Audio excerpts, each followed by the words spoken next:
My dad wants to manage my inheritance? Plus update. Original post. I am 18 female senior in high school. When I was 2 years old, I was diagnosed with epilepsy, at which point my dad had an affair with a family friend. When confronted, my dad abandoned my mom and me, according to my grandma. We moved in with my grandparents. My mom went to college and became a teacher. I loved my family. My grandparents were always there for me. Eventually, I was able to find medicine to stop my seizures. My mom worked hard and never went without anything. My medicine cost hundreds of dollars each month, and I know it was really hard for my mom alone to cover these expenses. Several times I tried to reach out to my dad. If he answered the phone, he would simply say I can't speak right now and hang up or not answer. Fast forward to now. Both my grandparents have passed away and my mom died in a car accident 3 months ago. I went through my mom's finances and my dad never paid for child support. Never even helped with any of my medical bills. Then out of the blue, my dad messaged me via Facebook and asked me to meet him for lunch. At lunch, he told me that he heard about my mom's death. He felt like since I was still in high school, he should help me manage the money and house left to me. He said it would also help rebuild our father-daughter relationship. He then asked me to add him to my bank account. I told him I needed time to think things through, and I would call him later. Part of me feels like he is just using me now for the money, but the other half feels like if I don't allow his help, he will never speak to me again. What do I do? Now for the top advice before the little update. Don't do it. Talk to an attorney, please. Don't end up like Britney Spears. This is the 1OP. Talk to an estate attorney. You could consider explaining your dad's situation to your attorney and get some feedback. Since your mom passed so recently and you're still grieving, you may want to consider asking your attorney about setting up a trust for yourself. If not a trust, some kind of account that accrues a good amount of interest and doesn't allow you to blow through your money faster than you'd like. I'm very sorry about your mom. Good luck, OP. Also, OP, not allowing him to help you would lead him to not speaking to you ever again. That means you already know that he's not actually back in your life to help. You also know that as soon as he gets what he wants from helping you, he'll be gone. It's better to have all your money and no dad than to let that dad take it all and you still won't have a dad. He clearly wants to rob you blind and leave you. I would not trust your dad to do so. Hopefully there is another family member or you can get yourself an attorney to assist you. OP, your dad sounds dangerously selfish and is only thinking of himself. Please go no contact with him, especially since you are in a vulnerable place right now. He hasn't been there for you your whole life. He is a shark. Please avoid him. Considering he's only contacting her now, it's 100% him thinking of himself. If he was genuine, he'd have contacted her before her mother's death. Contact after, he is hoping to take her money to fund his life. Absolutely do not let your dad near your inheritance. Actually, he owes you the child support he never paid. You can't sue him for all the back child support. He never helped your mom nor you in any way, so please do not trust him. He will rob you and you will end up with nothing. You need this money, so if you have anyone that you absolutely trust, go to them and talk to them about this. Add him to bank accounts? Hell no. Ask him where was child support for the past 18 years. Honestly, it's probably best just to keep him out of your life. You didn't need him before, and you don't need him now. And now for the little update. I talked to my dad tonight. I told him that I want him to be more involved by coming to my concerts and graduation the second semester. I also told him that I have a financial advisor and lawyer to help me with the inheritance. He flipped out. He screamed at me that I'm just like my mother and stormed out. My friend's parents asked me to stay a few days with them when they saw me crying. I politely declined and came home. I just don't feel like being around people. So my question now is, what do I say or do if my dad reaches out again? Tell him to buzz off, as he was just there to use you for the money. If he cared about you, he would have paid child support and helped with the medical bills. Also, he would have made time for you when you called. That is not a dad. He is just a sperm donor. Garbage has thrown it out on its own. Don't bring it back inside. He has already shown you who he is. Listen. That proves that it really was all about the money and not about a relationship with you. I know it really sucks to realize that. If this was me, I would make sure to block him everywhere so he can't contact me again. And if he somehow gets through, I would ignore, not respond, tell him to screw off, and hang up. I'm so sorry this happened to you, but know that your life is better without someone like that in it. You're going to be okay. Now for the last story. Update. Girlfriend thinks she's 80% the reason for my success and got mad when I told her she's not. Original post. I have been dating my girlfriend for about 3.5 years now. I am 29 and she is 28. Overall, our relationship is great and we have a good dynamic. Today we hosted some family members because I got a huge promotion. While her mom was congratulating me, she said something along this line that she is 80% the reason for what I have achieved in life. To this, I just said, yeah, you wish. After this, she has been pretty mad at me that I don't appreciate her, which is not true. I do appreciate her and acknowledge her help, but 80% seems a bit too much to me. To be fair to me, it is me who has a double master's and an ACCA qualification. It is also me who has worked 85 hours a week for the last 4 to 5 years. To her, I'm trying to take away her sacrifices and just being an ungrateful douche. It's not like she stayed back and hurt her career for mine. She did also work towards hers but only got a bachelor's and has worked 35 to 40 hours a week for the duration of our relationship.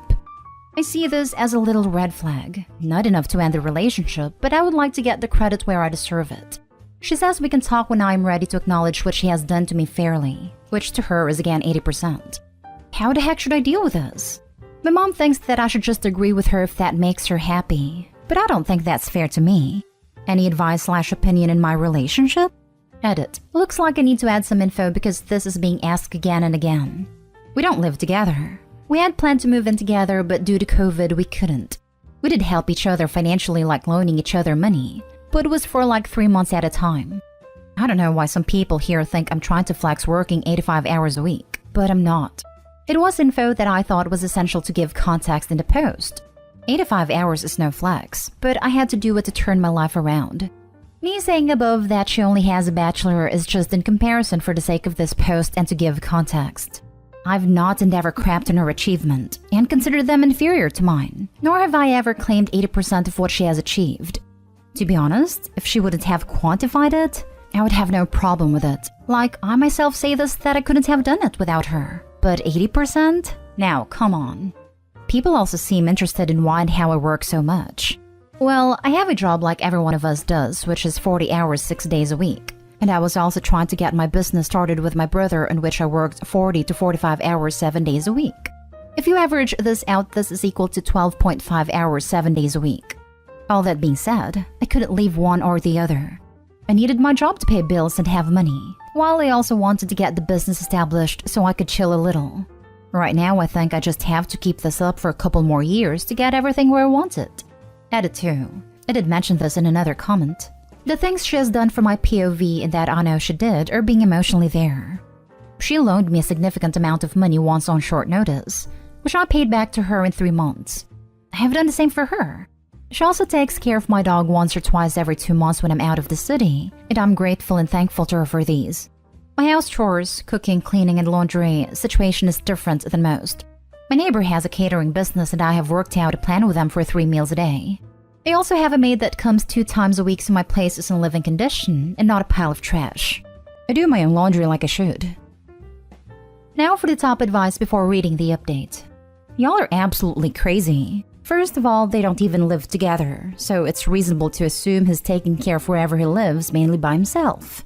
Second, she hasn't provided any financial support to him while he's been doing this, and all you people can concentrate on is how he's diminishing her achievements? She has literally, in front of her family, attempted to take 80% of the credit for his ridiculous amount of studying and work. And you people want to talk about diminishing achievements? This sub is wild sometimes. SMH. Look man, I'm in the same boat as your partner. My girlfriend is almost finished the final part of her 4-year nursing degree, while working pretty much full-time throughout it. She goes to work, comes home, goes straight into the study for hours. Therefore, I cook our dinner, clean and tidy the house, make the bulk of the money and try to make her life easier any way I can. But I would never, ever attempt to tell anyone that I deserve any credit, let alone 80%. And I think I'm probably doing more for her than your girl is doing for you. That crap is wild, and the fact that she's pushing the issue is just another red flag. Do not do what your mom says and just agree with her to pacify her, as this could set the groundwork for a very unhealthy relationship. Sit her down, speak to her, maybe ask why she thinks she deserves 80% of the credit for the work you've done, and go from there. Anyone that thinks they are 80% responsible for someone else's success and says it out loud like that is a a-hole. Dude, I 100% break up a long-term relationship if my girlfriend said this stuff and did back down. It's just a wild argument that would have me question motivation, basic logic, intelligence, and the goal of the relationship. It's just freaking weird. I can't even come up with a comparison, and I've lived both sides. I got to master's while with my now ex-wife, and she was home with kids. And she got her PhD after that, and I took over the majority of child rearing and household duties. Neither of us would ever think that, let alone say that. Maybe like 5 to 10% of background noise reduction, 25% to make a point to family and friends or to get a laugh. 80% is right out. Absolutely. I would definitely be questioning the relationship. It's one thing for her to say it at all, but to not back down when questioned on it and to not be willing to discuss it until he agrees is freaking manipulative and childish at the very least. Very weird hill to die on for her. Like, how can you think your partner is only 20% responsible for the degree that he is studying? Like, I say that crap to my partner to rile her up, and she tells me to buzz off and laughs at me because it's a joke, and we both know that is not true. I'd never believe it, and I certainly wouldn't jump up in front of her family and say it. Like, what? It's so weird that she specified a percentage. Yeah, Opie keeps going over the number like that is the real issue here. 80? 80? I might accept 17.67 or if pressed 20.2 at most, but not 80. But it sort of is the real issue. If she said, yeah, well, 10% of that success is because of me, this is probably a non-issue. Both because it may be true, emotional support counts for something, and even if not, it's not a big number. So it's being a pretty big percentage is literally the issue. Do you live together? Not right now. COVID really hurt our plans. Hopefully in a few months if things go back to normal. Dude, to end this argument once and for all, ask her to write down a list of everything that she has done that is the reason for your success. My guess is that she won't be able to. And if she does manage some sort of list, you should come back, in writing, why she's wrong. She's childish though in my opinion, and I wouldn't give her the time of day if this is what upsets her. And now for the update. Girlfriend and I talked about what happened and how we both could have refrained from saying what we said. After talking it out, the best option seemed to be just to take a break and be friends. Most people in my last post wanted me to sit her down and make her write her contributions, which honestly, no offense, sounded like a terrible idea. It was too confrontational, and I knew she couldn't have written anything meaningful anyway. Like, what was she supposed to write? That she got me Egg McMuffin the other day? I simply asked her what was going on and why she got so upset when I was dismissive, rightfully in my opinion, of her outrageous claims. She admitted 80% came out wrong, but she only doubled down on it because I handled the situation horribly. I do appreciate her being there, but her literal contribution to my life is close to none. Other than the $3,000 she lent to me once, which I paid her back 3 weeks later, I can't think of anything else. As for the emotional support, I 100% agree that was there and made things a little easier now and then. I still have a few more years to go before I have my business all sorted out so I can leave my job, but until then I'm sticking to my schedule. This break kinda also makes sense with the promotion. I got transferred to the head office. It will definitely increase the distance between us.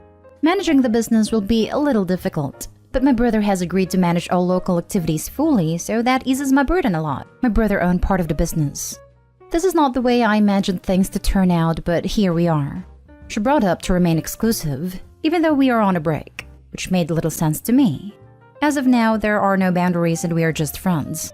We have worked out most of the stuff, and we'll iron out the remaining problems as friends and probably will date again if either of us didn't find anyone else. I also wanted to say to all the people that jumped on her, she isn't a bad person. We all say stupid stuff and do ridiculous things. It was just not her day. Glad things worked out for you, Opie. I'm just puzzled by the decision to take a break. She brought up to remain exclusive, even though we are on a break, which made little sense to me. To me too. If you're no longer together and there's zero exclusivity, then why call it a break to begin with? I guess it's just not computing with me. I'm genuinely confused. Before I met my wife in 2005, I had multiple girls I dated who wanted us to not be together, needed a possible futurist to not be on the table, wanted me to move on, but then got mad at me when I started seeing other girls. Like, they wanted me to wait for them, but pretend I wasn't. It had to put my feelings completely on hold while I did. Indefinitely. Nah, girl, that ain't how this works. Taking a break seemed like the best option, to be honest, mostly because we still do have feelings for each other. It's just that we haven't been able to do stuff together and not put time into the relationship itself. I made it clear that we can't be exclusive since we aren't together. I think she was thinking more like getting space from each other without breaking up, while I considered it a breakup. Is she on the same page as you now? That you are broken up and not exclusive? In my opinion, if you are planning on getting back together with her, you should save the headache and remain exclusive for now. If you have no intentions of getting back together, then I see where you're coming from. Yes, we are on the same page. We are not exclusive, but I have no plans of sleeping with someone else, and I think she feels the same way. We are just not creating that boundary to avoid resentment if this break lasts a while, you know? Just break up. This break with no boundaries is actually a breakup, but you're keeping her as a backup plan. That's an awful thing to do. Stop leading her on and break up with her properly. You need to explicitly state you are broken up. Right now, it seems like you're keeping her as a backup and hoping for something better. You're leading her on even if you say otherwise. Being on a break implies that the break will have an end and you two will get together. You say you're on the same page, but unless you explicitly say this is a breakup, I don't plan on getting back together with you, she will keep waiting. I doubt that. I'd say she's about 80% over him by now.